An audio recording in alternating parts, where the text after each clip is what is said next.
in Lumsden, just outside Regina. 14 inpatient treatment spaces through Poundmaker Lodge at the former Drumming Hill Youth Centre in North Battleford. 32 outpatient treatment spaces through Possibilities Recovery Centre in Saskatoon. 26 post-treatment spaces at St. Joseph's Addiction Recovery Centre in Estevan. And 36 virtual spaces through EHN Canada accessible across the province. More addictions treatment spaces are planned to be announced in the weeks and months ahead. $1 million in this year's budget is supporting the development of a central intake system that patients can contact directly to self-refer for treatment. The central intake system will make addictions treatment more accessible to patients, better match patients with the services that best meet their needs, and provide a bridge between services as patients move through the continuum of care. An additional $1 million is supporting the development of a new province-wide program that will provide rapid access to addictions medicines for opioid agonist therapy. By helping more people overcome addictions and live healthy, safe lives in recovery, we can save lives, heal families, and strengthen our communities. Budget 24-25 invests a record $472 million in mental health care. That's a 7.7% increase over last year and a 160% increase since our government was first elected in 2007. New investments in mental health care in this year's budget include a $1 million investment to further expand the Mental Health Capacity Building in Schools initiative to 5 more schools for a total of 15 schools in that program. We recognize the challenges that young people face, and this initiative is there to help support their mental health. The program focuses on prevention and mental health promotion, early identification, and intervention. It also helps young people better manage their feelings and increases awareness of where they can find help. The 10 schools that are currently in the program include Dr. Martin Leboldus Catholic High School in Regina, North Battleford Comprehensive High School, John Paul II Collegiate in North Battleford, Greenall High School in Balgony,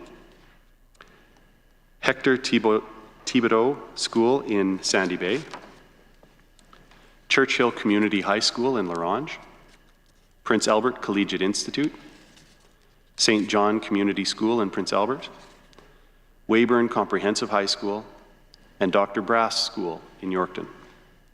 I look forward to announcing the additional 5 schools being added to the program in the weeks and months ahead. Budget 24-25 is also providing $215,000 in new funding for the Bridgepoint Centre for Eating Disorders to provide a virtual treatment program available to patients across the province, increasing access to this important service. We recognize the importance of programs like those offered at Bridgepoint Centre for Eating Disorders, which help people address eating disorders through a holistic wellness approach. Bridgepoint is a not-for-profit organization that works in partnership with the Saskatchewan Health Authority to provide options for recovery and healing to people suffering from eating disorders. Participants of the current program stay at the Bridgepoint facility for the duration of their program and receive support 24 hours a day, 7 days a week. Adding a virtual option for treatment is important because it will provide access for these services to residents across the province, making it easier and more convenient for patients. Budget 2024-25 also provides an additional $150,000 in funding for Sanctum Care Group in Saskatoon to assist their prenatal outreach teams, or PORT, program to support the health of at-risk expectant mothers and their babies. This multi-sectoral program sees many groups come together to provide support for pregnant women living in complex situations by providing effective interventions early in pregnancy to reduce health complications for mothers and their infants. $1.9 million in the budget 2024-25 enhances psychiatry services in Prince Albert with team-based model of care so that they can see more patients. The team-based model of care will make recruiting child and youth psychiatrists more attractive, further supporting our efforts to fill vacant positions there, in addition to improving patient care through a team-based approach. An additional $400,000 will also enhance psychiatry in Saskatoon with a team-based model of care to better support intake management and better coordinate patient care. Our Health Human Resources Action Plan is getting results for rural, regional, and northern communities, and Budget 2024-25 continues that important work. Our government has committed to creating 25 nurse practitioner positions in rural, regional, and northern communities to enable care teams to see more patients. We know how important it is for patients to have timely access to quality care as close to home as possible, and we have seen firsthand the role nurse practitioners play in making this possible. By creating these new positions, we will establish greater access to care in areas that are currently underserved, making life easier for Saskatchewan residents. We are also investing an additional $600,000 to add 8 more training seats to the Saskatchewan International Physician Program, or SIPA, for a total of 53, which will bring more physicians to rural, regional, and northern communities. Supporting access to healthcare in rural, regional, and northern communities is a high priority for our government. Adding training seats to the SIPA program is another step in this direction, and we are excited to see more physicians serving these communities.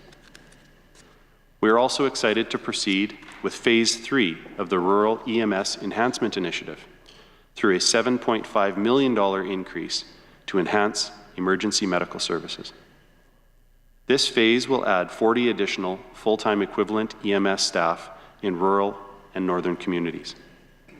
The addition of these positions will help stabilize and strengthen the important EMS services that people living in rural and northern communities rely upon. We are also providing $8.7 million in funding for the Rural and Remote Recruitment Incentive to continue to fill hard-to-recruit positions and strengthen healthcare services. To date, 305 hard-to-recruit positions have been filled as a direct result of this program, helping to stabilize and strengthen important healthcare services in rural and northern communities across our province. In addition to that funding, we're also providing $1 million in additional funding for the Rural Physician Incentive Program, enabling us to continue to attract more physicians to work in rural and northern communities. Budget 2024-25 makes a record $517 million investment in healthcare capital. As part of this milestone in capital spending, we are investing in new healthcare facilities for rural and northern communities, including $55 million for the construction of the Weyburn Hospital replacement. Construction of this project is well underway. A $27 million investment has been allocated for construction of the LaRange Long-Term Care Project. Construction of this project is expected to start this year. Also, $10 million is included in this budget for ongoing construction of the Grenfell Long-Term Care Centre. Other capital investments for rural and northern communities include $2.5 million to continue planning for the Estevan Long-Term Care Project, $1.5 million to continue planning for the Watson Long-Term Care Project, $1 million for planning for the Yorkton Regional Health Centre replacement, $250,000 for planning for the Esterhazy St. Anthony's Hospital replacement, $250,000 for planning for the Rosthern Hospital replacement project, and $250,000 for planning for the Battlefords District Care Centre replacement. Planning can entail anything from the needs assessment to determine what the community requires to a business case model to show why the facility is necessary and how it will benefit the community. Investment in infrastructure will improve access safety, and quality of care for residents in our rural and remote communities. Ultimately, we want to see all Saskatchewan residents getting the care they need and deserve. With regard to seniors, our government recognizes the unique needs of seniors in the province, and caring for them continues to be a priority for our government. We remain committed to providing health services and programs that support our seniors to live safely and comfortably in their communities. To address these needs, we are continuing to invest in seniors' care in this budget, which includes increasing the personal care home benefit through social services, again this year, to a maximum of $2,500 per month. This builds on the increase provided last year from a maximum of $2,000 per month to $2,400 per month, and further supports the ability of lower-income residents to access personal care home services. We are investing $20 million to further advance the 240-bed specialized long-term care facility in Regina, and we are investing $10 million for additional long-term care spaces in Saskatoon and Regina. $8 million to expand bed capacity in the community and help alleviate pressures in Saskatoon's hospitals, and $2.36 million in additional funding to support the replacement of long-term care spaces here in Regina. Our government is also providing a $40 million funding boost for affiliate long-term care providers, which will support them in continuing to provide high-quality long-term care across 36 third-party long-term care homes with just over 2,500 beds. In conclusion, I thank the committee for giving me the opportunity to discuss these significant investments in our 2024-25 Ministry of Health budget. I know we have accomplished a lot this past year, but we also recognize much more work remains to be done as we continue to tackle the challenges facing healthcare in our province. I want to thank our partner agencies and all the stakeholders for their contributions. There is a lot to look forward to in this year, with many healthcare improvements planned and already underway. My officials and I will now be pleased to take your questions. Thank you very much. Thank you, Minister. I will now open the floor for questions. Mr. Love. Thank you, Madam Chair, and thanks to the Minister for his remarks and for being willing to forgo the introduction that were done yesterday. It is appreciated by my colleague and I, as we've got lots to cover this afternoon and this evening. Just for the sake of your officials and the ministers here, our intention is to divide the time tonight, starting with questions on seniors, followed by my colleague bringing questions on rural and remote healthcare and mental health and addictions. Although there may be some time at the end where we get in a few last questions that may be spread across all of those areas. When it comes to questions on seniors, I'll be focusing my time on questions related to long-term care, home care, personal care, home supports, and staffing questions. Minister, the first question is one that I brought to you at the end of our time last night, and wanted to give you an opportunity to gather some information. So I'll just quickly summarize this question and then turn things over to you and your officials. I noticed that last year in this committee on April 3rd, and then again on April 4th, I asked for the health minister, who was then Minister for Seniors, to gather information on folks who have left the long-term care workforce. So I asked on April 3rd if the SHA tracks people leaving the workforce. He said, yes, they do. I asked him to assemble this. He said his officials would be on it. I returned to that question on April 4th, and the minister committed to table that information. So that was a year and 6 days ago. Although we did just receive a couple days ago another table document from the April 4th meeting. So I realize that sometimes this takes time, but I'm wondering if you have that information that you can provide to the committee this evening.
Thank you for the question. Tracy Smith, Deputy Minister of Health. So your question was in relation to, I think you had asked for the most recent numbers around attrition in special care, long-term care homes. So for the fiscal year of 22-23, there were 263.6 FTEs that were gone through attrition. Some of those reasons for attrition include things like retirements, terminations, if somebody resigned, or they didn't pass probation. So those are some of the examples just in terms of attrition, the reason for the attrition. Thanks, and a simple yes or no will help me to know how to proceed. Do you have numbers available on hand to show how that year would compare to, say, the previous 5 years before that? I don't have that far. I don't have that kind of. Okay. So,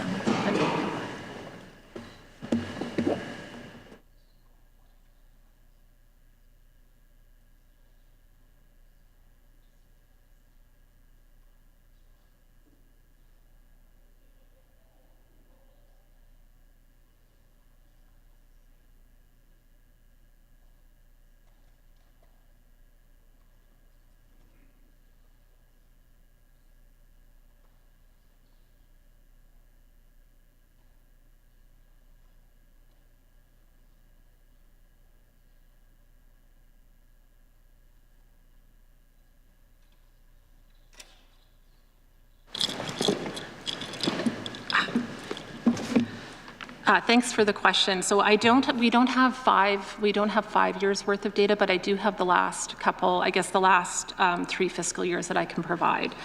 So I will just start with 2021. The number was 212.7 FTEs. For 21-22, 277.3 FTEs. All right, thanks. I appreciate that. What is your retention strategy for the long-term care workforce?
Thanks for the question. I'll just maybe just to give it just a little bit of context, and again, just to reinforce sort of the importance of this area and the importance of staffing within our long-term care facilities. We have made, in terms of the plan, the overarching plan would be our Health Human Resources plan that we've been working through over the course of the last couple of years. But what I would say, specifically around long-term care, government has made a significant increase in terms of the number of CCAs within long-term care facilities. So there's been an incremental investment every year for the last few years for a total of 300 new CCA positions for that area. So that's one example. And I would say just in terms of, and I'm going to turn it over to Mike Northcott, the VP with the Saskatchewan Health Authority for Human Resources. But just in terms of the overarching retention sort of strategy, I think we talked a lot last night about the importance of the workplace and the importance of having a healthy workplace and where staff feel supported. And I think that's where the SHA, again, in terms of their planning and their focus, they've got some examples of where they're working with those teams across the province to ensure that staff in those facilities feel supported and have a good work experience. So I'm going to turn it over to Mike. Good afternoon. My name is Mike Northcott. I'm Chief Human Resources Officer with the SHA. I just want to start out with a statement around demonstrating our appreciation for what the staff do each and every day. It's so important to us, and retention of those staff is so important to us. I'll maybe just walk through some of the bigger areas of initiatives in terms of retention. And so I'll maybe start with leadership presence.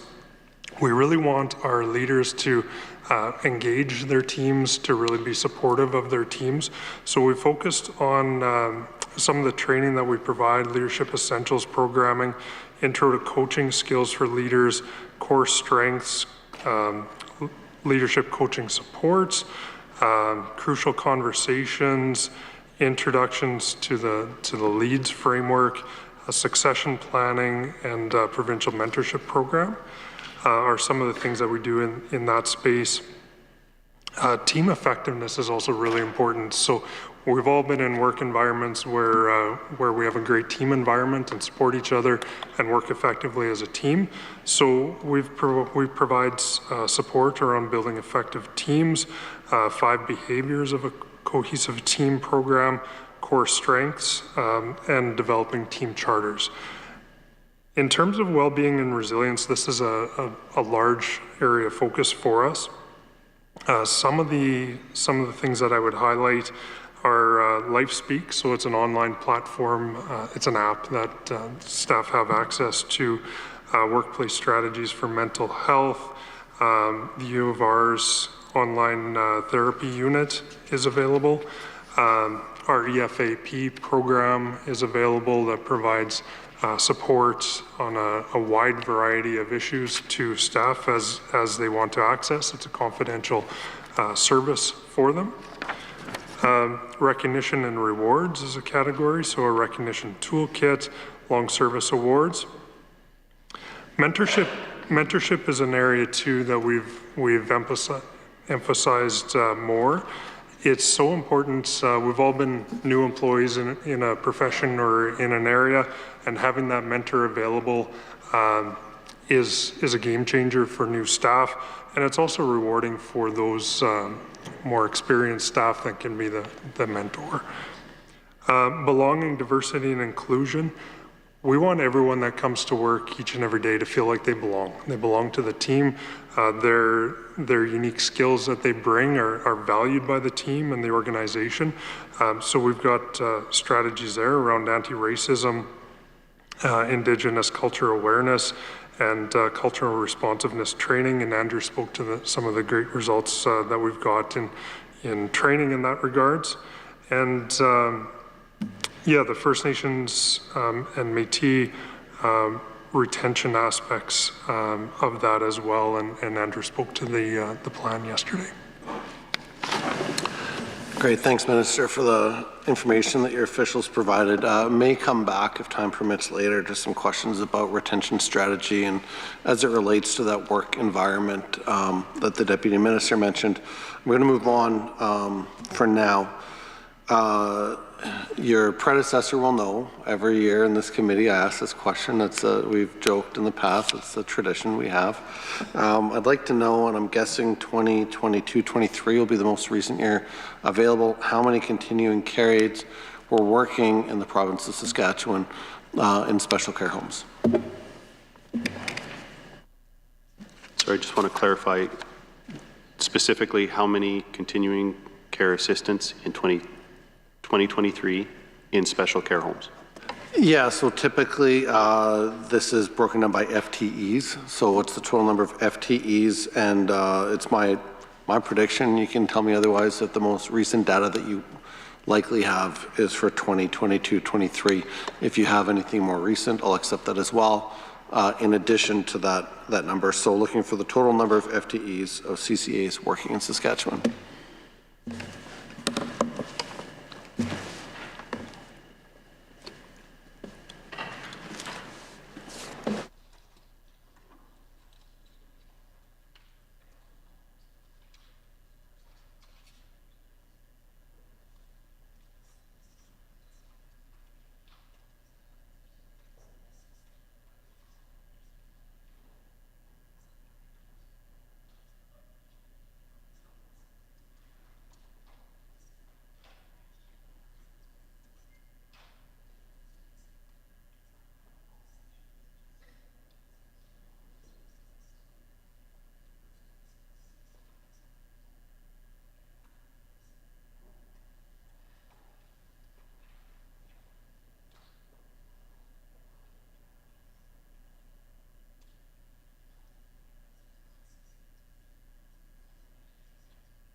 Thanks for the question, Mr. Love. I just want to be clear. When I asked for clarification, I think I heard you say how many FTEs, CCAs across Saskatchewan, but when you reference the historical question that you've been asking my colleague, you're talking about in long-term care. Okay. So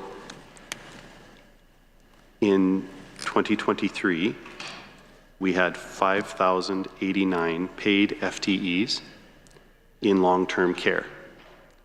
And that does not include CCAs that may be working in hospitals or home care or other environments outside of long-term care. But the number that you were asking for in previous years, that you're asking for in this most recent year, would be 5,089. Do you immediately have the number employed in home care?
Are you able to find the information that was requested?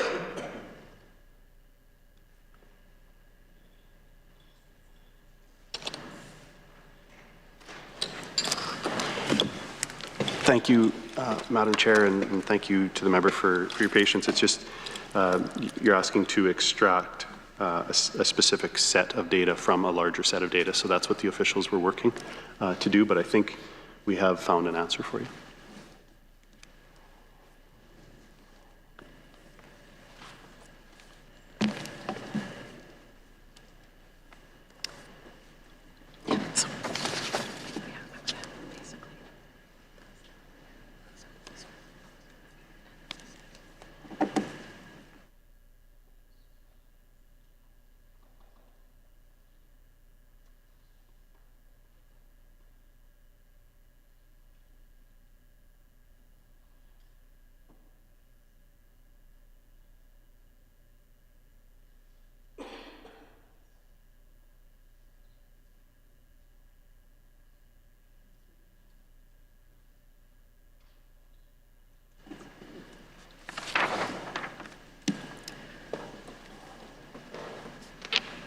Thanks for the question. So in terms of, just again, to give a little bit of context, we had talked earlier about CCAs and long-term care. What I can say is that we don't have it the ability to sort of pull out home care, and I think that was your question, like how many specifically for home care.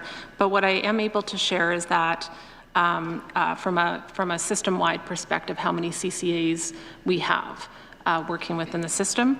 So for fiscal year 22-23, the number of paid FTEs is 6,441 FTEs. And that would include acute care, hospitals, home care, long-term care. It's across the board. Okay. Correct. So ministers, you might expect, I'm just going to make a quick comment here and then move on to another question. My job as critic is to hold the government of Saskatchewan accountable, and prior to the 2020 election, there's a promise to hire 300 continuing care aides. After the election, it was announced that that would be spread out over 3 years and not in 1 year. And since that time, when I ask this question every time in committee, as is expected, the number reported to me has grown from 5,054 to 5,089. So I do see an increase this year of 18 FTEs, but I'm not sure how to possibly account for this being promises made and promises kept. I'm going to move on to a new question, Minister. I'm going to ask another question. Happy to provide you the explanation why your math is off. And if you're, well, it's the numbers provided by ministers in this committee on or near the same day every year, now 4 years in a row. I'm sorry. And I will ask for you to respond to that if you can while your officials collect the next data points that I'm asking for, then you can respond to that question. Can you provide me an updated numbers of total spaces or beds or whatever the language is that your government and the ministry uses, total number of long-term care spaces broken down by SHA and affiliate homes, and also broken down by region. However, the ministry, I know with amalgamation of health regions it's different, but I understand the ministry still does break it down by region. And if you can also provide the wait times in each of those regions for somebody waiting to access long-term care. And then will your officials collect that? If you'd like to respond, I'd certainly be willing to hear you out.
Thanks, Mr. Love. While the officials are working on that, yeah, I did just want to respond to your comment about the 300 CCAs. That was a promise committed to by this government, and it has absolutely been fulfilled. And the reason for that is there are 300 new positions that did not exist at the time that promise was made. 300 positions have been created, and all of those positions have been filled. The reason your number doesn't look right is because you're not accounting for anybody that ever retired. You're not accounting for anybody that maybe passed away. You're not accounting for the fluctuation in the vacancies that happen, but the promise was to create 300 new positions. That promise has been kept. We've created 300 new CCA positions. All of them have been hired, and those are 300 new paid positions. So, Minister, and I know it's your first time in this committee in this role. In previous conversations with your predecessor, who's also here, it was discussed that the commitment was over and above the vacancies that exist. So, while your officials are busy looking for some numbers, would you also tell me how many vacancies there are for currently in Saskatchewan for CCAs?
Thank you. So I'll answer your last question first about the vacancies with the CCAs.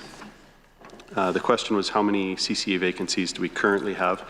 As of today, a point in time, we have 182 vacancies across Saskatchewan, CCA vacancies across Saskatchewan, which represents a 1.9% vacancy rate when compared to our total CCA headcount across the province.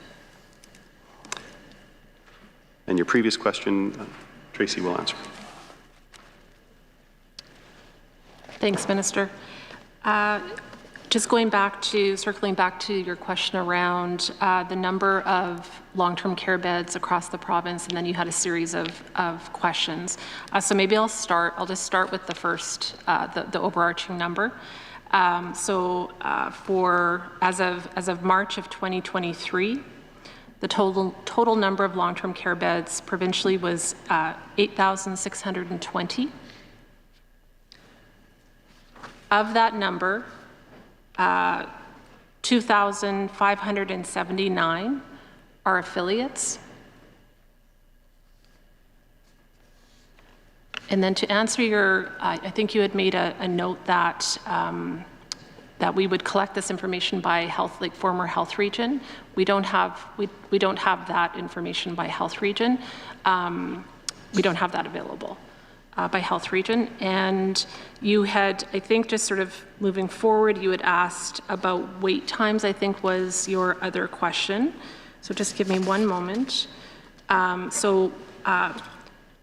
Point in time, and I'll maybe just, again, give a point in time of September of 23 is our latest information that we have. So the average wait time in days provincially was 22.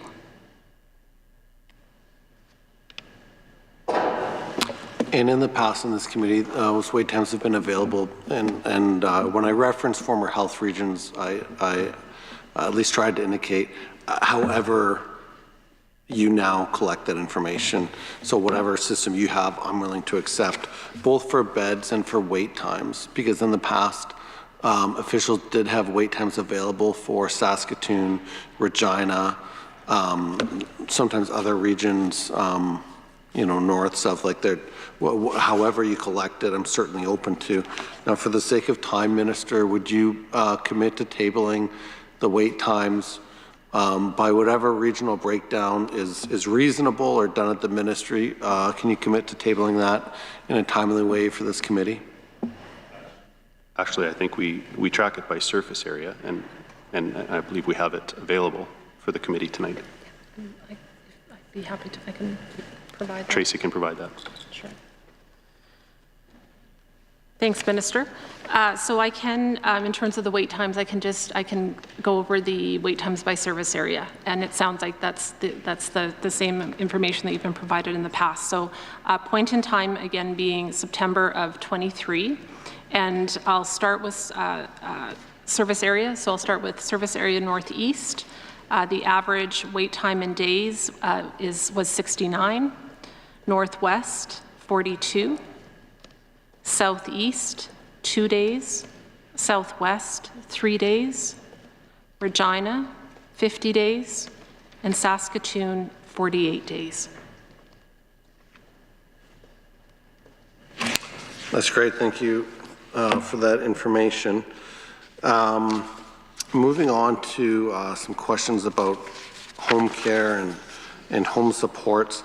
What is the wait time for home care services in Saskatchewan broken down by service area? Let's just stick with that. What's the wait time for home care services?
afternoon. Brad Hagervold, Acting Assistant Deputy Minister. Thanks for the question around home care. So in terms of home care weights, that's not information that we collect, specifically either through the Ministry or through the Health Authority. Home care is such a varied program that it's difficult to measure what weights look like. I would say the acute side of home care, where people are getting, say, home IV therapy or wound care, that planning for home care often happens while the individual's in hospital, so that when they're discharged, home care happens, within the next day, and they're often seen by home care. So that would be a service that would be based on need, but would be have relatively little weight, if at all. Individuals that are seeking supportive care, so for instance, getting assistance with a bath or something like that, there would be individuals would be assessed based on their level of need, and then they would be triaged based on their level of need, and those with the greatest need would be queued in first for those kinds of services, or if they had other supports around them, or a lack of other supports around them. So I think that's the important piece, is it's really based on the assessed level of need determines where and when the volume of service that you'd get. In past years, of course, we made investments into home care through individualized funding program. There was targeted funding to expand home care, et cetera. And those funds are continuing in 24-25. So as a follow-up question, Minister, and to your official, Mr. Havervold spoke about kind of two categories of home care that are provided. Some that might be more acute, providing support for maybe post-hospital or maybe palliative care, and more long-term, maybe perhaps targeted for an older adult wanting to remain living independently in their own home, in need of home care. Can you break down the proportion of home care service volume and expenditure dedicated to each of those two categories that you've discussed? And as a subsequent question, is there a maximum number of hours or units of service that the SHA will provide to an individual?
So Mr. Love, your question asked to break down into two categories. There's actually three categories. There's acute, there's supportive, and there's palliative as the three home care categories. We don't break down the spending in each of those categories, but we do have a total number if you're interested in that. The total spend in 2022-23 was $215,139,618.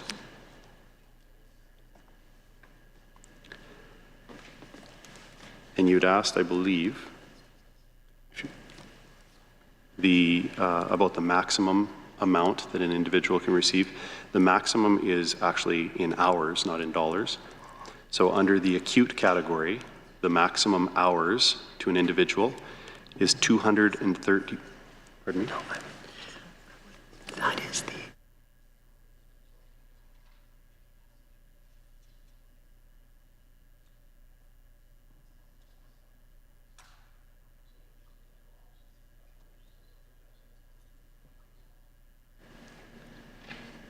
Sorry, Mr. Love, I misspoke.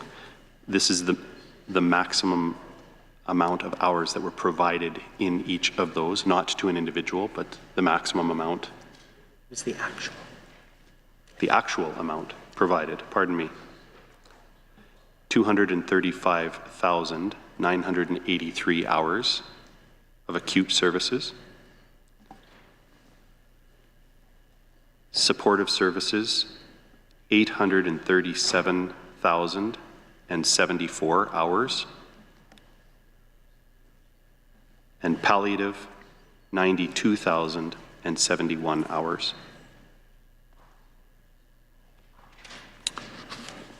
Simple yes or no we'll do here, Minister. So is there a maximum number of hours or units of care that an individual is eligible for to receive of home care?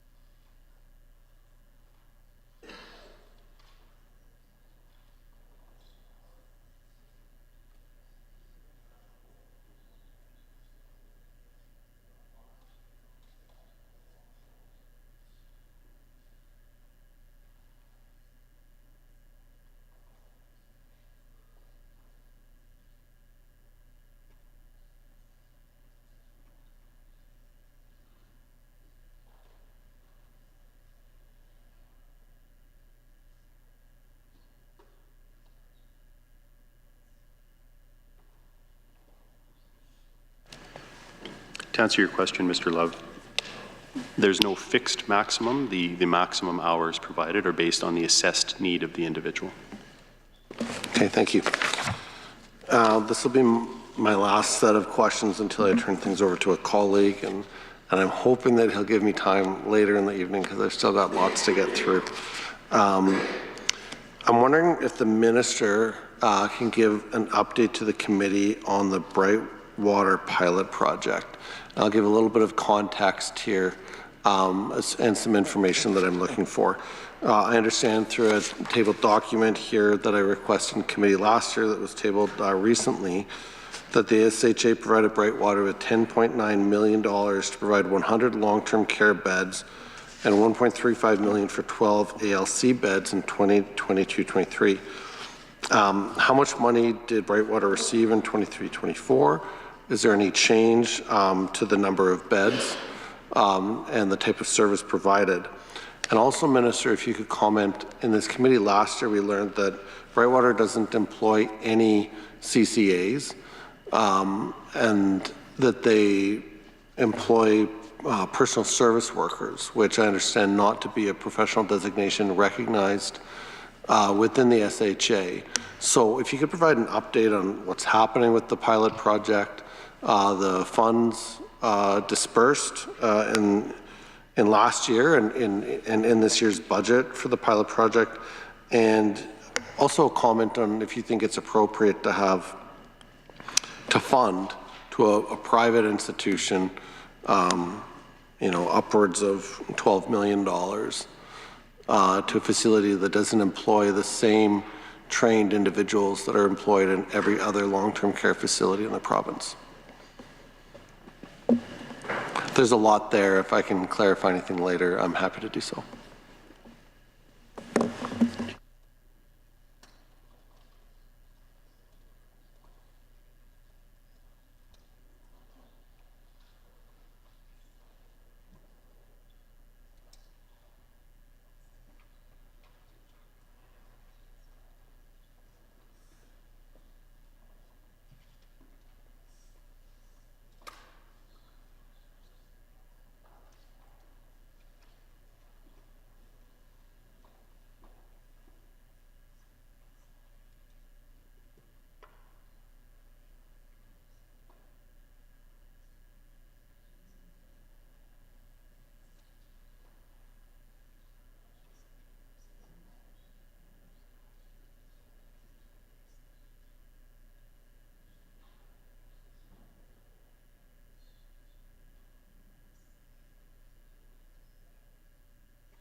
So with regard to the first part of your question about the dollar amount received for 23-24, we still, that number's not yet available, given that we're so close to the end of the fiscal year.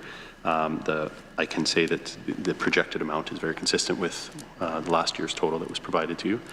But when that amount is available, we can certainly provide it. With regard to the other parts of your question, Brad is going to provide the answer. Thank you. So the question about have the numbers of beds changed in the pilot project over time? The number of long-term care beds has stayed static at 100 through the pilot project. The number of ALC beds fluctuates, and some of those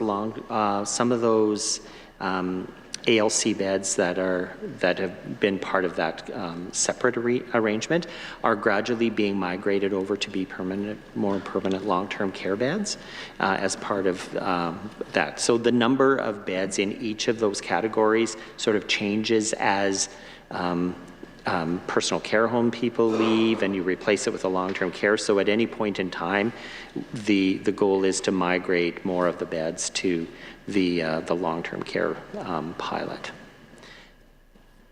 So to say any day, those numbers of beds could fluctuate and change between the programs. And Minister, did you have a response to my question about the appropriateness of not employing any trained CCAs in this facility yet receiving fully funded amounts for long-term care? Did you have a response to that? If not, I'll turn things over to my colleague. Yeah, I can comment on sort of some of the rules of this pilot. The pilot is just that, it's been a pilot and it was just trialing something different. And because the facility itself is a licensed personal care home, they're required to follow the rules that are applied to personal care homes, which means you have the appropriate staffing for the care of the needs that the residents that are there. But I would add that because they are providing long-term care under contract through the health authority, they are required to have registered nurses on staff. They have all of the medication safety protocols that apply to long-term care.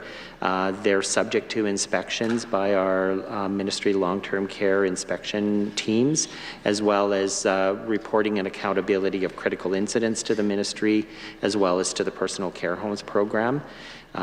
They do participate in the quality indicator monitoring, like all of our long-term care homes, in terms of rates of falls, medication errors, those sorts of things. So they are overseen and guided and sort of governed, if you would, like it would be any other long-term care facility.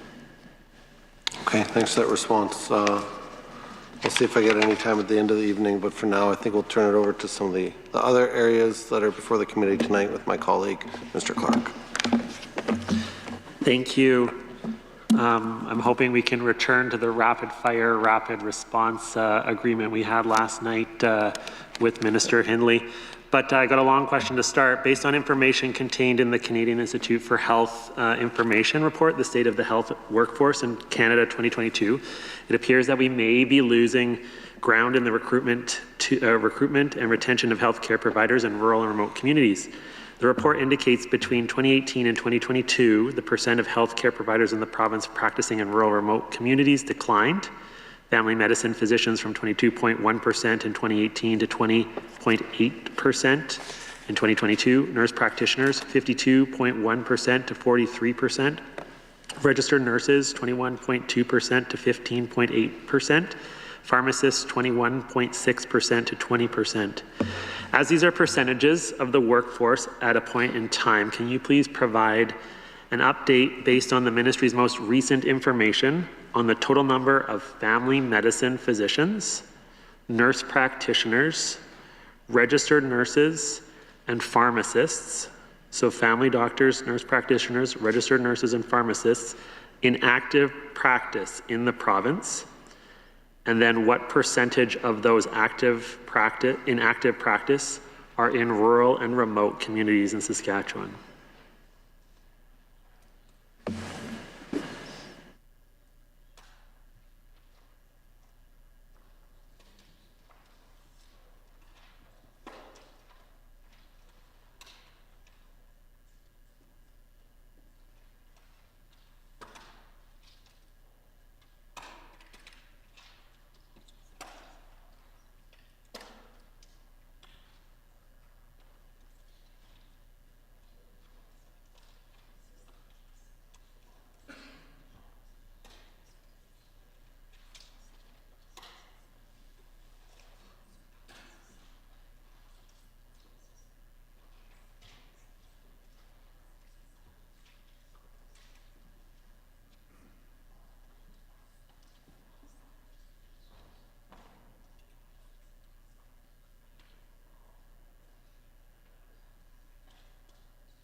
Mr. Clark, thank you for the question.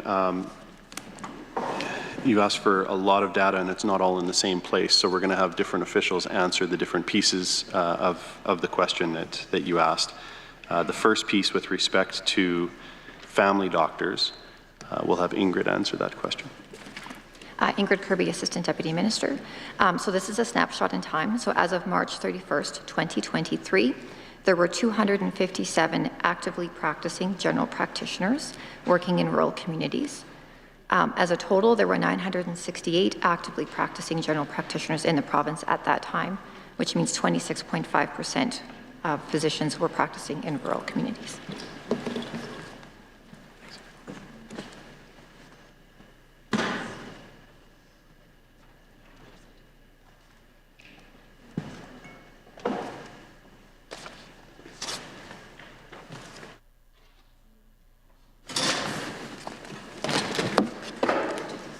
Greg Gettle, Assistant Deputy Minister with the Ministry of Health. So the numbers that I would have are the most recent numbers that we have available. So the time frame is April 1st of 2022 to March 31st of 2023. And so this will be a total paid FTE number, and it's for the SHA affiliates and the Saskatchewan Cancer Agency. So for nurse practitioners, the FTE number was 153. For pharmacists, it would be 275.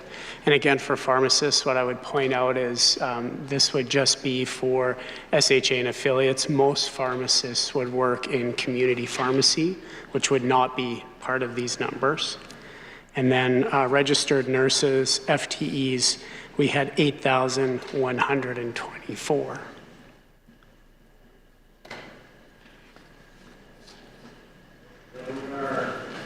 Those are province-wide numbers for those three? They would be all paid FTEs within the Saskatchewan Health Authority, affiliates, and the Saskatchewan Cancer Agency. Thank you. And then what percentage would those be in rural and remote?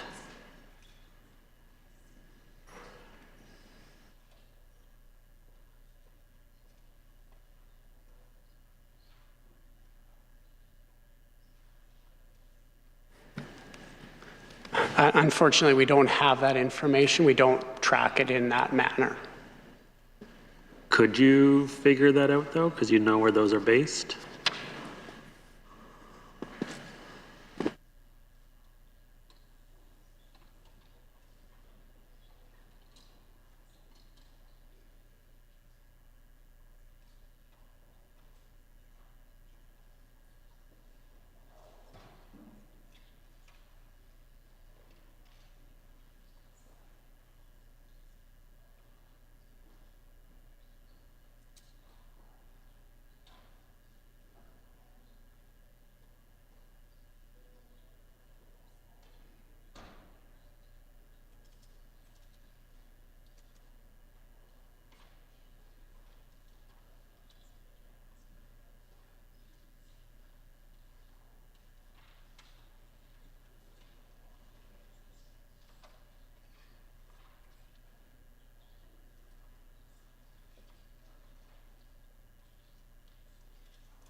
Thank you for the question. Due to the limitations of the system, we're not able to track it in that manner. Thank you.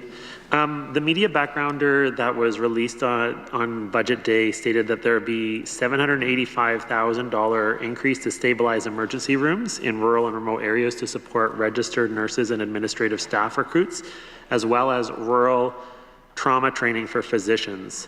I'm wondering which rural and remote communities will receive this funding and how much for each community and for which of the purposes stated in the backgrounder.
All right, thank you for the question. So the funding we received this year, the $785,000, was targeted to the communities of Kindersley, Nipawin, Meadow Lake, and La Ronge, and it's annualization of funding that we received in previous years. So in 23-24, we received $2.17 million, and that was for something we're calling our emergency room hubs. So these are larger emergency rooms in our rural communities who serve a larger catchment. And so to bolster some of the services they provide and provide some more stability, what we did was we added additional registered nursing into those emergency departments so that they had 2 RNs on 24/7. The other thing we did was provided some additional funding for things like having a pharmacist available 24/7 to the emergency department, so that if there is a middle of the night question, they need an urgent consult with a pharmacist, it would support that as well. It also provided some additional trauma training for those rural physicians. These communities are large, like they're active, they're busy communities. And so it provided additional trauma training for those physicians so that they could handle anything that walked through the door. So it was really annualization of positions that we added in previous years. And so this kind of builds on some of the work we've been doing across, complements a lot of the rural recruitment strategies, and really supports those rural physicians and those nurses working in those busy emergency departments. So I think that answers your questions. Thank you. The media backgrounder also noted that funding for $1.8 million to increase to expand access to nurse practitioners by permanently funding 8 positions in 4 communities. The wording is a bit interesting here. So are these positions that are already in place, but they're being made permanent? Or are these positions incremental to actual positions, whether they're permanent, temporary, or casual, that were in place during 2023, 2024? I'm wondering which 4 communities and how many in each community.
Thank you for the question. It's Melissa Kimmins, Executive Director. So your question was about annualized funding for 8 nurse practitioner positions. In this budget, there is funding provided for 3 positions in Warman, 3 in Martinsville, 1 in Melville, and 1 in Kenora. So those are positions that were announced, hired previously, but had been a pressure to the ministry. And so funding was received through budget to support them going forward. Thank you. Same kind of a question around adding 250 new and enhanced full-time positions. The backgrounder noted $11.6 million to increase for a total annual funding of $33.8 million to stabilize rural and remote staffing, which supports the commitment to add 250 new and enhanced full-time permanent positions in 9 high priority classifications in 54 rural and remote communities. Can you explain what do you mean when you say 250 new and enhanced full-time permanent positions?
As part of our engagement with frontline healthcare workers in our rural and remote communities, one of the things that Minister Hindley and myself and Minister Merriman before us certainly heard was with regard to recruitment and retention strategy.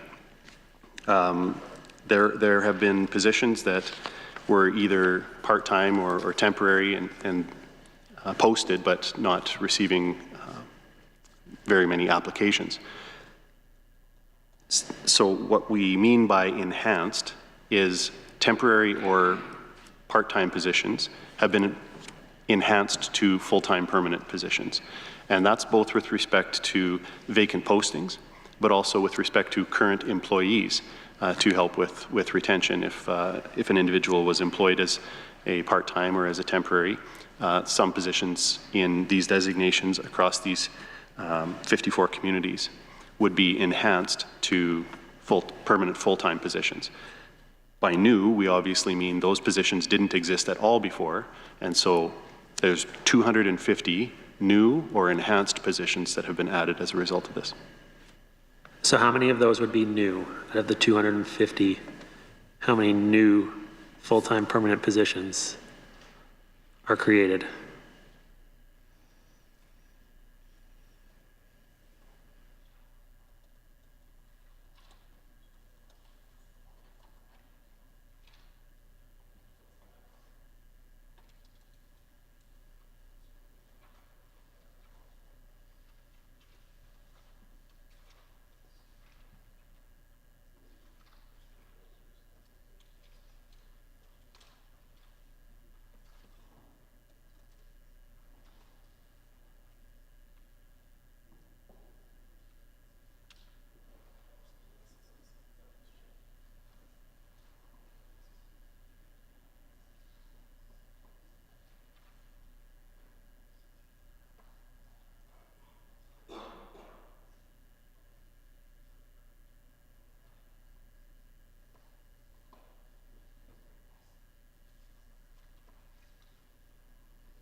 So thanks for the question.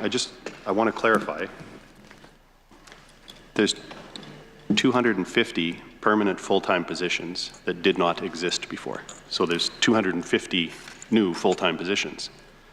Some of those would have replaced casual or temporary or part-time. Some didn't exist at all before. But 250 permanent full-time positions now exist that did not exist before within the system. Of that 250, 232 have already been filled, but we don't have the current breakdown of the 232 yet. The last point at which we tracked the breakdown was as of December 31st, 2023. At that time, we had 216 of the 250 filled.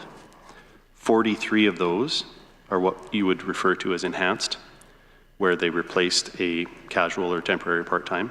173 were absolutely new. Thank you. Would you be able to provide or table the list of the 54 communities and how many positions and what type of position in each of the communities?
Thanks for the question. So, yeah, we can provide the 232 of the 250 positions that have been hired as of March 28th, 2024 in the following communities in the following classifications. We have Arcola.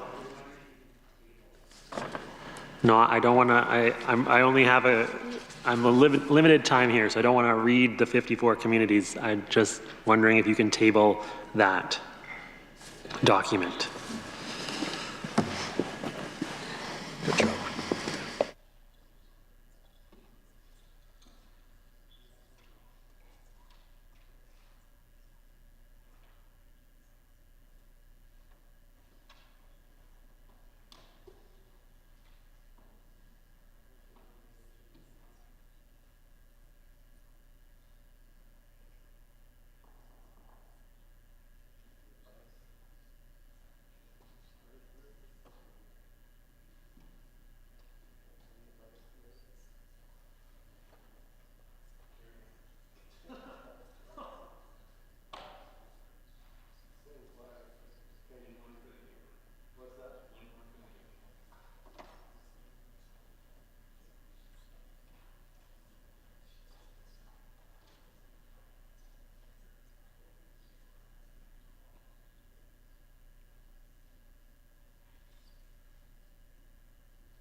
So I have the list in front of me.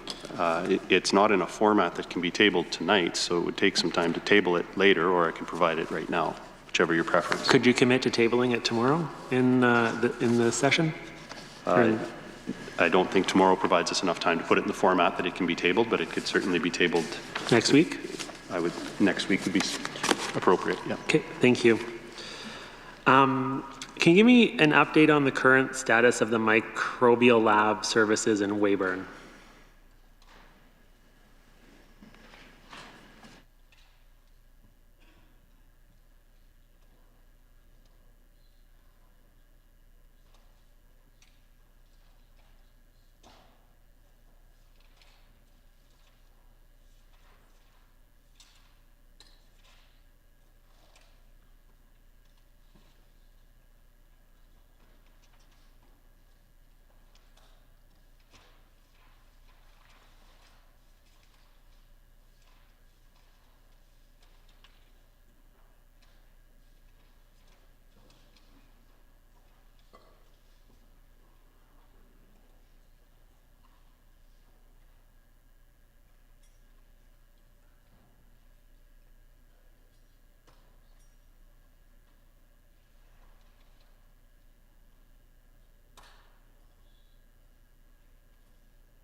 Thanks for the question.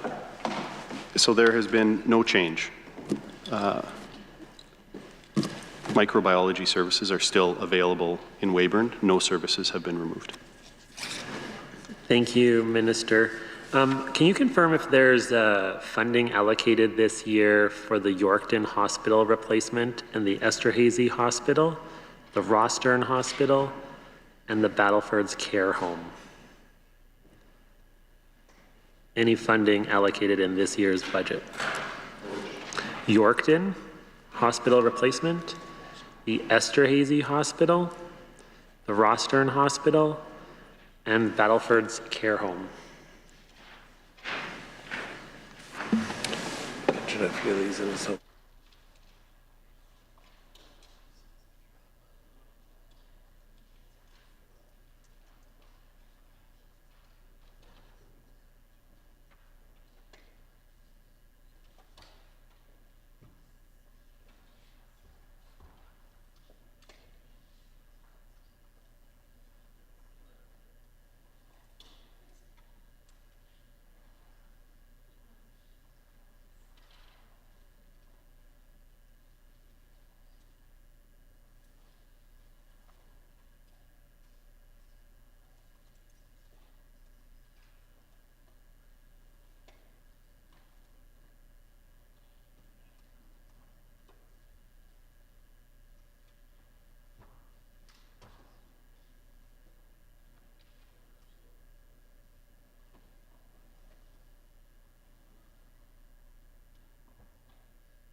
So I'll just go back to my opening remarks. I listed some of the capital investments for our rural and northern communities. In that were the communities that you asked for. We have other capital investments. If you're interested, I can repeat those. But the Yorkton Hospital is receiving, where we have allocated $1 million for planning for the Yorkton Regional Health Centre replacement. With regard to Esterhazy, $250,000 for planning for the Esterhazy St. Anthony's Hospital replacement, $250,000 for planning for the Rostern Hospital replacement project, and $250,000 for planning for the Battleford's District Care Centre replacement. I think that was your list. Thank you, Minister. Alongside with amalgamation, when SHA was created, the ministry was supposed to strengthen community health advisory networks. How come these were dissolved instead, and what is the feedback mechanism to hear local voices now?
So I'd like to begin by simply pointing out that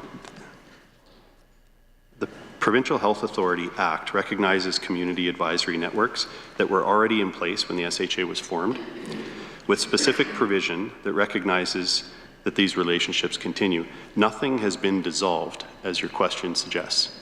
That's factually not accurate.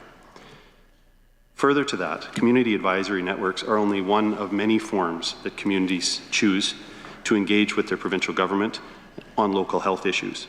We have mayors, reeves, councils, health committees, local foundations, regional groups and associations, SARM, SUMA, as well as the health minister and myself, and all of our local MLAs, who regularly engage with people on behalf of the people that we represent.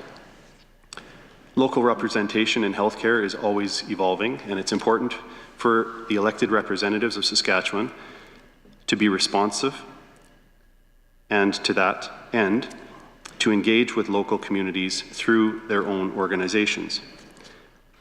We do not have a one-size-fits-all approach to how we engage with our rural and northern communities when it comes to healthcare. And I'd point out that we have formally recognized community advisory networks. We have several of them in the province.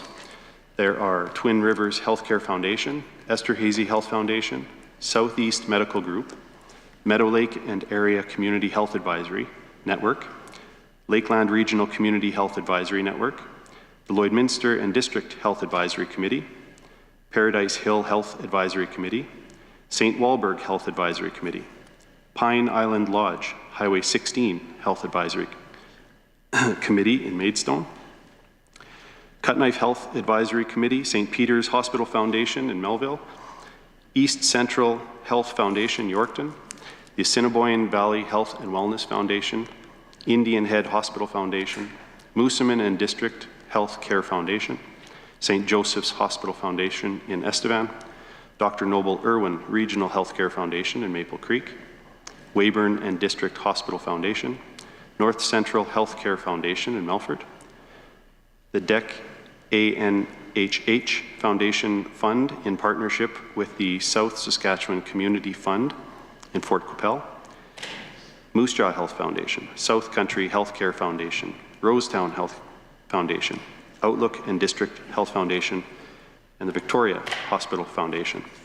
So as you can see, we did not dissolve the community advisory networks, and we regularly and frequently engage with our communities and municipal leaders and local health committees to find solutions to the challenges that we face in rural and northern communities.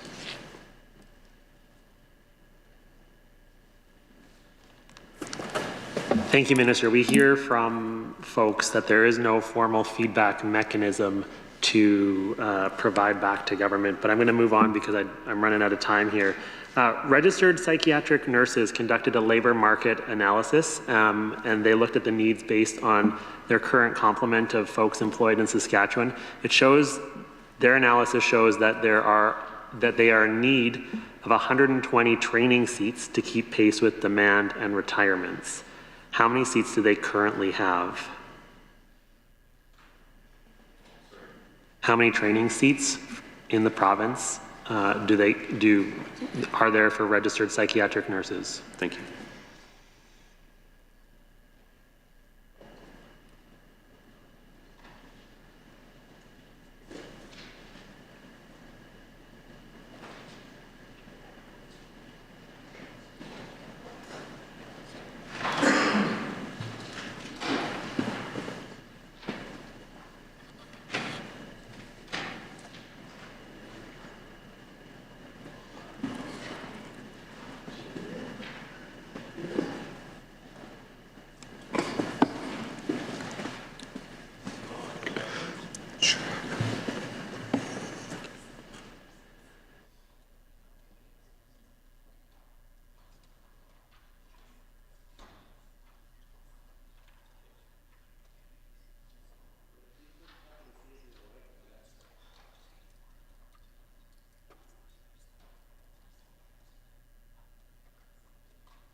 Thank you for the question.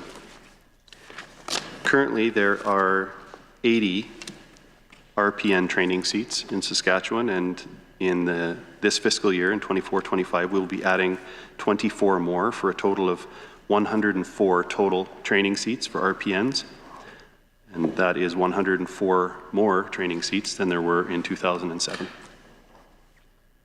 Thank you, Minister. Does the ministry conduct its own health workforce needs assessment, looking at registered psychiatric nurses, and how many RPNs does it think we need?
Hi, Mike Northcott here again.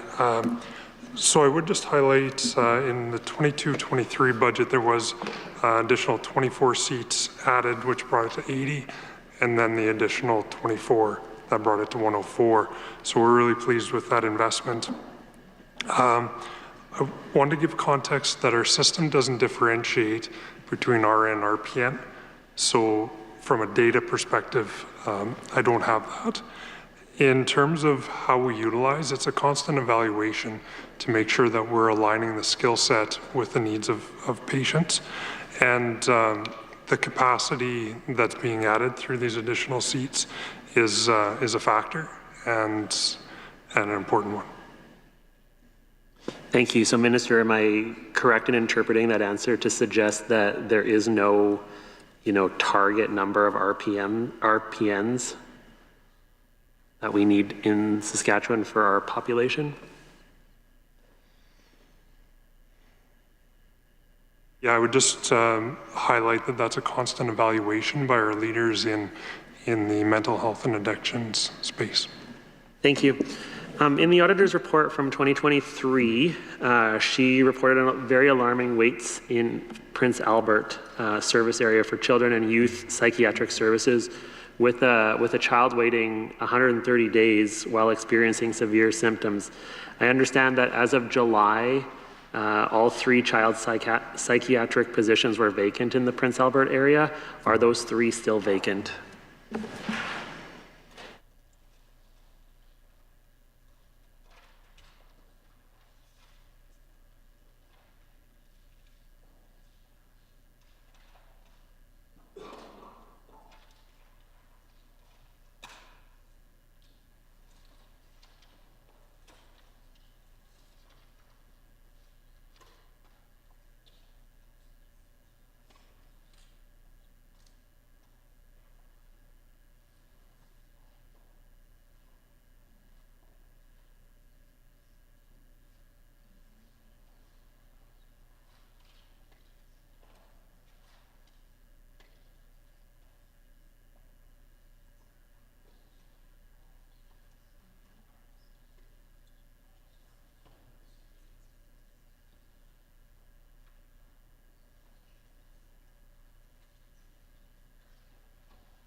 Good evening. I'm James Turner. I'm Assistant Deputy Minister. So specific to psychiatry FTEs, there are 3 FTEs for child and youth psychiatry and PA. One is currently filled, so 1 FTE is filled. 2 are vacant, but 0.4 of the vacancy is on a mat leave and so expected to return. So that's the FTE vacancy for psychiatry. But also important to talk about, I think as part of that overall team, the enhancement to the team in PA, and I think it was mentioned earlier that there is enhanced mental health nursing supports in the emergency department in PA to enhance around that team to also offload some of the burden off of psychiatrists, as well as 7.5 FTE nurses to assist, 1.0 FTE nurse practitioner, and a 1.0 FTE pharmacist. And so those FTEs, the investment in those FTEs is another total of $1.4 million in addition to the psychiatry FTEs. Thank you. Another quick and simple question. How many psychologists work directly in SHA and in our schools?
So we have 118 psychologists employed across the Ministry of Health, and that would be through SHA and affiliates.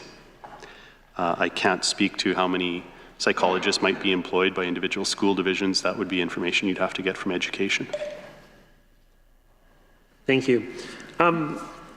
You've talked a lot about recovery in the House, but I think we need to fund the continuum of care when it comes to mental health and addiction, and we're going to see consequences of not funding that.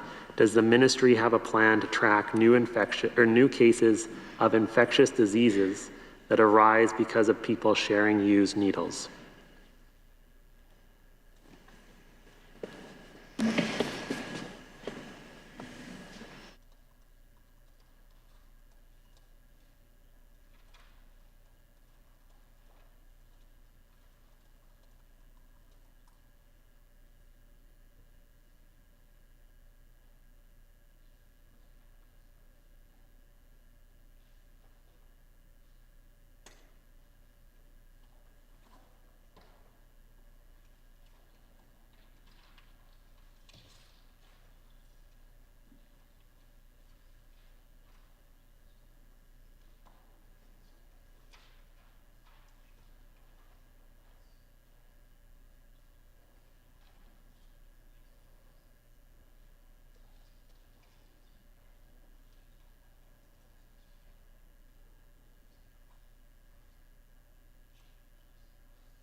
Hi there, Jillian Code with the Ministry of Health, Executive Director of Population Health.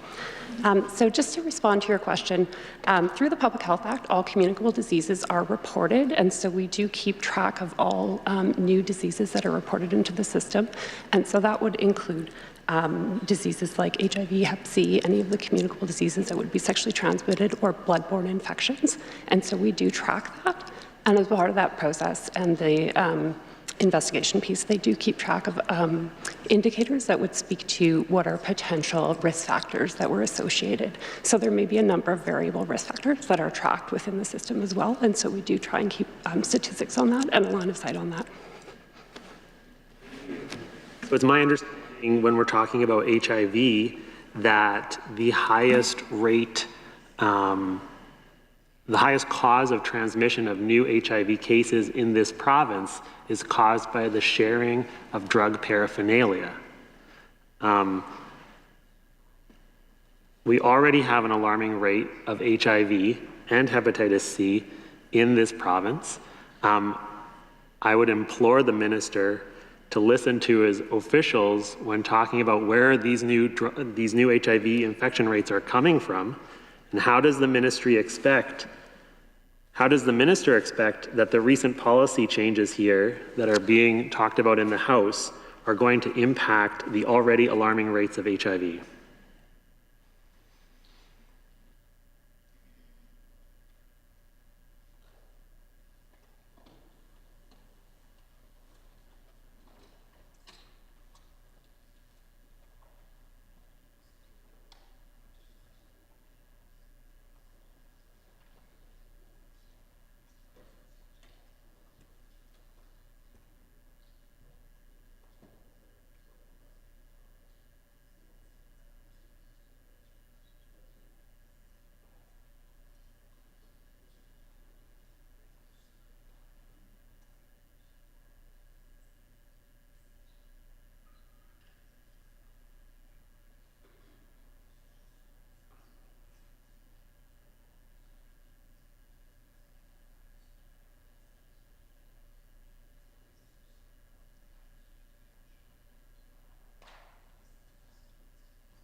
Thank you. I think we've got a bit more information from some of the members' questions last night around biopsy numbers in Saskatoon, and I'll call up Deb Bullich from the Saskatchewan Cancer Agency to share some of that information. Just as we committed, we'd follow up with you once we got those details.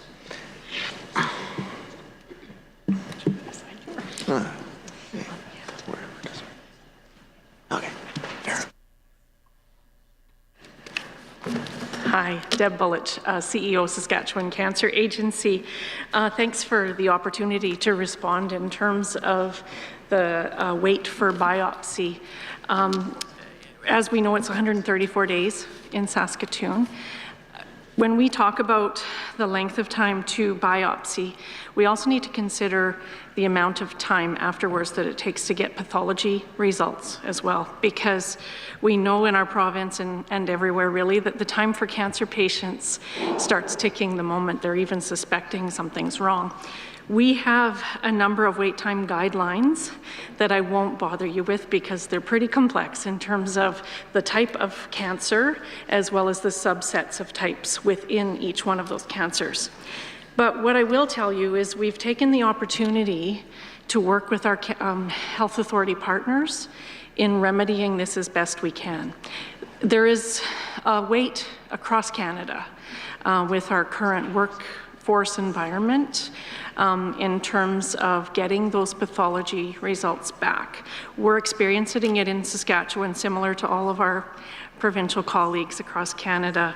So a few things that we've done, and I will say we're very proud to work collaboratively with our SHA partners in remedying this situation. We've developed what we call our Quick Line. What that is it's an email system that allows our oncologists to work directly with the SHA teams in order to prioritize the need for which pathologies, which biopsies need to happen urgently. Our oncologists carry that expertise in terms of these wait times and what is a safe wait and what is not. So that Quick Line exists where they do talk to one another and it helps prioritize. The other thing that it has led us to do is we currently book only 2 weeks out now. So if you're a new consult needing to come to the cancer agency, we used to book you into a 4-week window. We're now booking only 2 weeks out to allow the opportunity for any urgent patients to be seen urgently. And urgent for us is when we get a pathology back and you're within an urgent window or you're starting to slip outside of what is considered an acceptable wait time for us to see you and treat you, we will book you in within 24 to 72 hours. And changing the way that we're scheduling has allowed us to do that. There are some cancers, oddly enough, that don't need to be seen within weeks. These are people, some of them might be like a low-risk person with a low-risk prostate cancer that we are just providing hormone therapy. An acceptable wait for them is actually months, not weeks. But in order to take care of them and to remedy some of their worry, we have new patient navigators and referral center nurses who are reaching out to them and offering a lot of support and understanding that it's actually safe for some longer waits. So it's been a bit of a juggle for us, but I'm so proud of our clinical teams and very proud of the collaboration with the SHA in order to make this work. I can provide for you, if you'd like, some of the wait times as of March 4th, if you'd like that information. Okay. Tell me if it's too much, all right? I do want to get the answer from Minister MacLeod, but go ahead, Minister. Point of clarification. Was it 134 days or patients? I thought it was 134 I'm sorry, patients. I May have said days. days. There we go. Yeah. Sorry, Yeah. my apologies. Sorry. Yeah, 134 waiting. Do you have? Is Minister MacLeod ready? I'm going to go to him first, please. Yeah.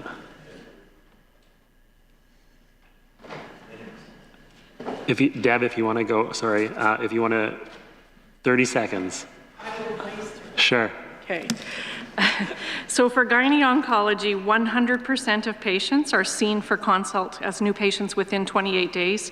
In hematology, 93% are seen within 28 days.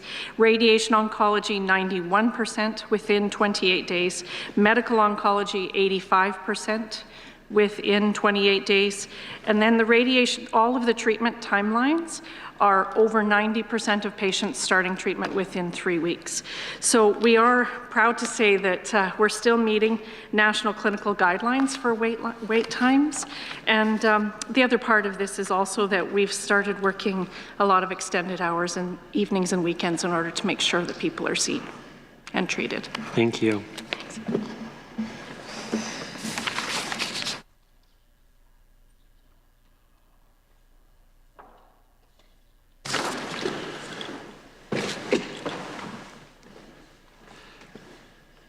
Thanks for your question. I do want to point out, though, that your question is premised on some assumptions that you're making. Firstly, our policy change that you're referring to in the question was only just announced on January the 18th and implemented on February the 1st. So it's far too early to make any conclusions on the impact of that policy, particularly when the other things we are doing together with our announcements include things like connecting people who are battling addictions with more services. We're also making further investments in improving the provincial testing capacity to expand access to testing for sexually transmitted and bloodborne infections. I would point out also, part of the policy still allows for the provision of clean needles. So the question itself is premised with assumptions, and it doesn't take into account the fact that we are taking many other steps to protect individuals who are battling addiction and helping them helping to connect them with services that will help get them off of drugs and get them into treatment. We're wrapping those services and supports around those individuals so that they're not using needles, that they're not using crack pipes. And that connection to those services will have a significant positive impact on saving lives and healing families. Thank you, Minister. I mean, I don't think it's an assumption that new infections of HIV are predominantly caused by the sharing of drug paraphernalia in Saskatchewan. That is a fact. Your officials can tell you that. We are the only province in Canada where that is the case. My question was, how does the ministry expect that their recent policy changes will impact the HIV rates? I understand that the policy was just announced, but what's the expectation? I just want to take note that we have 10 minutes left.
Mr. Clark, I think your question was, what's the expectation of our policy changes?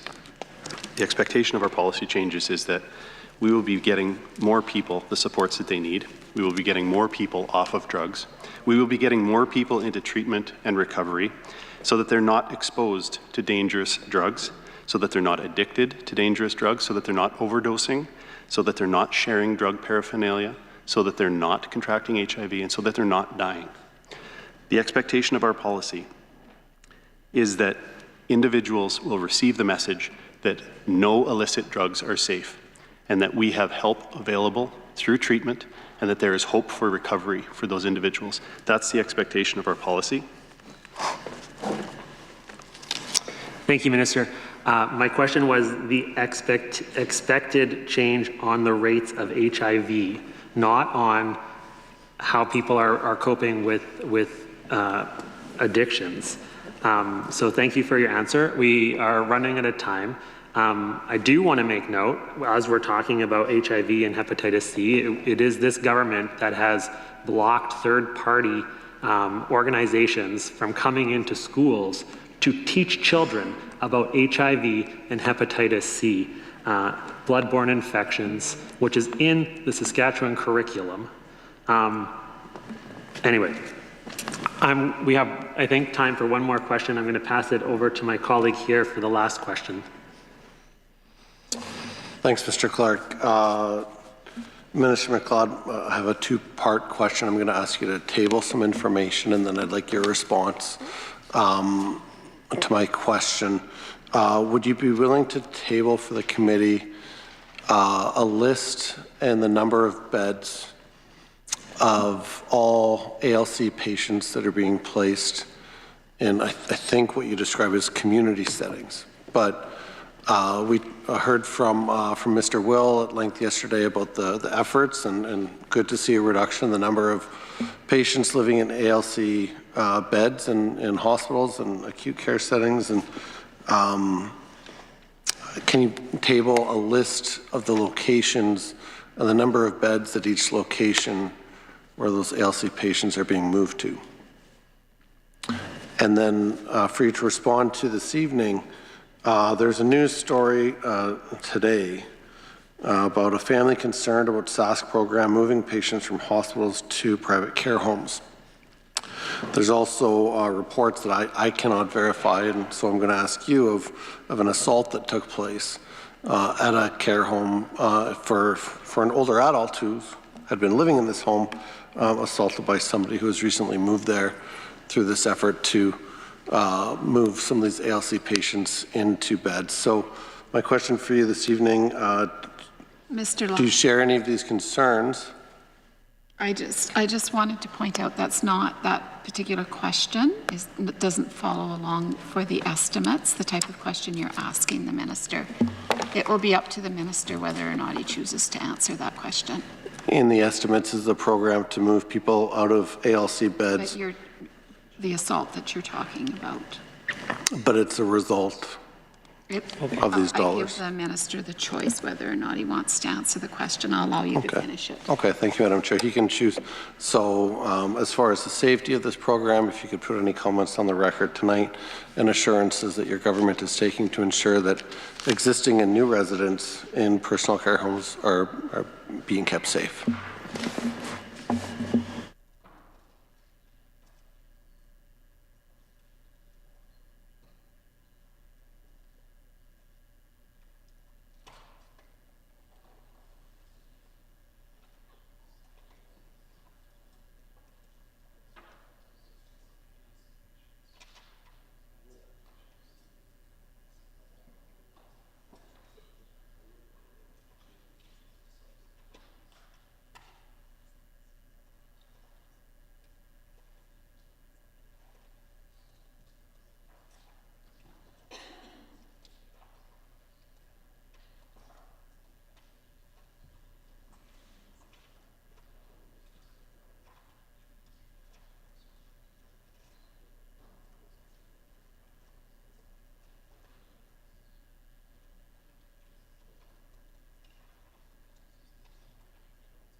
Thank you, Madam Chair, and the committee for your patience.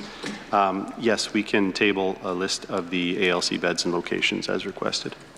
And with regard to your question on an allegation at one of the personal care homes, I understand that an allegation was made and that the personal care home provider is conducting its own investigation.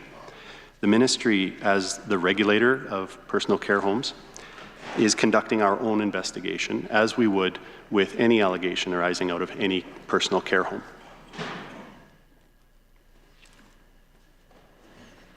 Thank you, Minister. Having reached our agreed-upon time for consideration of these estimates, we will adjourn consideration of the estimates and supplementary estimates number 2 for the Ministry of Health. Minister, do you have any closing comments? Thank you, Madam Chair. I would just like yourself and certainly the committee, Mr. Clark and Mr. Love, for your questions this evening.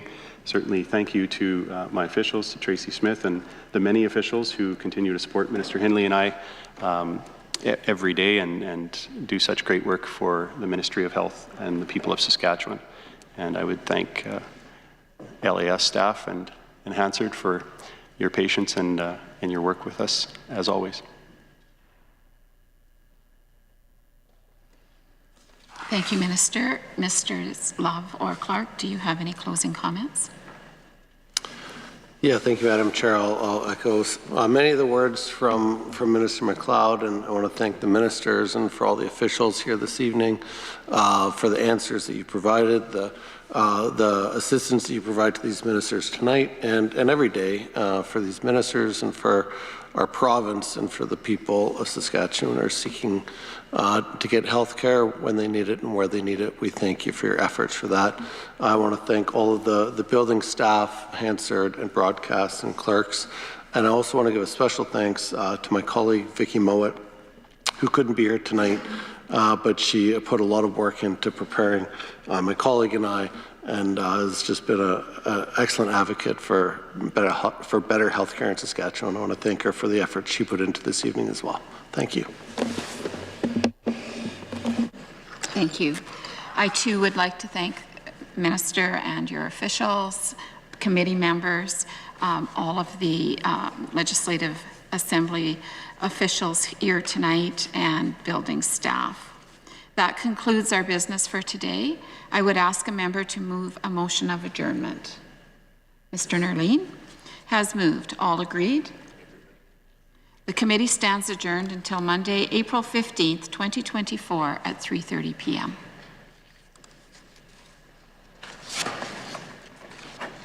Thank you.